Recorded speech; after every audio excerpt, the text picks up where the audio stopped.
สวัสดี FC สุขุสุขคนเด้อมื่อนี้ก็เป็นมือสันวันดีอีกแล้วมาเบิ่งแนวทางหวยลาวพัฒนาเด้อมื่อนี้ปู่กุขันก็ได้จุดธูปขอเลขแนวทางของหวยลาวพัฒนางวดวันจันทร์ที่17เนาะ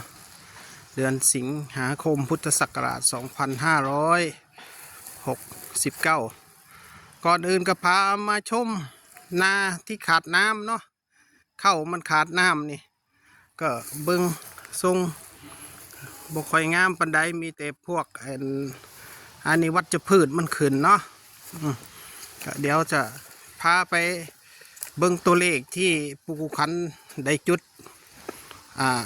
ไว้ให้กับ FC สุขุสุขคนเสียงโศกคืนนี้เนาะสำหรับเมื่อวานนี่ก็ดีใจน้ำกับผู้ที่ได้เด้อกันผู้ใดยังประทันได้ก็ให้สมัครเข้ามาแอดไลน์มาที่ BOON 075เนาะก็สิได้ตัวเลขไปฟรีเด้อเขามานี่ฟรี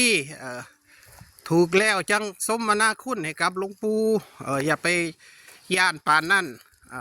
ผู้ลังคนว่าคือบ่แห่หลวงปู่ว่าแซ่นก็บ่ได้ลงให้เนาะก็ลงให้เป็นบางช่วงบางตอนก็บ่ได้ลงให้เนาะเพราะว่าหลวงปู่ก็คือว่ามันต้องเข้ามาในไลน์มันจังที่ได้พิเศษไปจังสั้นมันก็บ่ค่อยได้แล้วเพราะว่า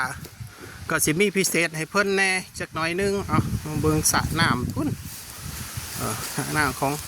ปู่กุขันพุ่นล่ะสุดเดี๋ยวสิไปเอาตัวเลขเนาะจุดไว้แล้วสำหรับแนวทางหวยลาวพัฒนาคืนนี้ก็อย่าลืมนะก็ว่าผู้ที่ยังบ่ทันได้เข้ามาเบิ่งมาชมก็ซอยกันกดแชร์กดไลค์กด Subscribe ให้กับปู่กุขันแน่เพราะว่าสิได้มีกำลังใจในการหาคลิปการลงสำหรับแนวทางรัฐบาลไทยงวดวันที่1 กันยายนนี่ก็เป็นหวยสัญจรเด้อสั้นก็ยังบ่ทันได้ลงแนวทางให้ดอกเพราะว่าเป็นหวยสัญจรนะบ่รีบเฝ้าเพราะว่าเพิ่นสิล็อกยังก็ได้เนาะสำหรับหวยสัญจรคือเอาแนวนอนยากก็ขอเวลาจักนิดนึงเนาะจังสั้นก็ว่าลายห่างแล้วก็สิพามาเบิ้งตัวเลขซะก็ได้จุดไว้แล้วจากต้นพระศรีมหาโพธิ์จากประเทศอินเดียบุญเด้อบ้านนี่โอ้คือแจ้งจางปางเนาะบ้านนี่เบิ้งเอาเด้อพี่น้องนี่โอ้เลขงามมื้อนี่ย่านสิมีโชคมีลาภอยู่เด้อคืนนี่449พุ่นแล้วอันนี้ก็เป็นแนวทางให้กับ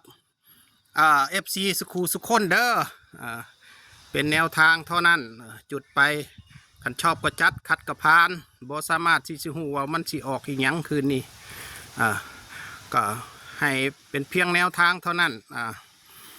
จะท่านก็ที่ย้ำอีกเข้ามาแล้วก็ช่วยกันกดแชร์กดไลค์กด Subscribe กดกระดิ่งแจ้งเตือนกดติดตามให้ปรับปู่กุขันเนี่ยสิขอบพระคุณอย่างสูงเลยครับสุดท้ายนี่ก็ขอจบคลิปซ้ำนี่เด้อเบิ่งสระน้ำสะก้อนพูนหอดพุ่นนั่นละนั่นละก็ขอสวัสดีครับผม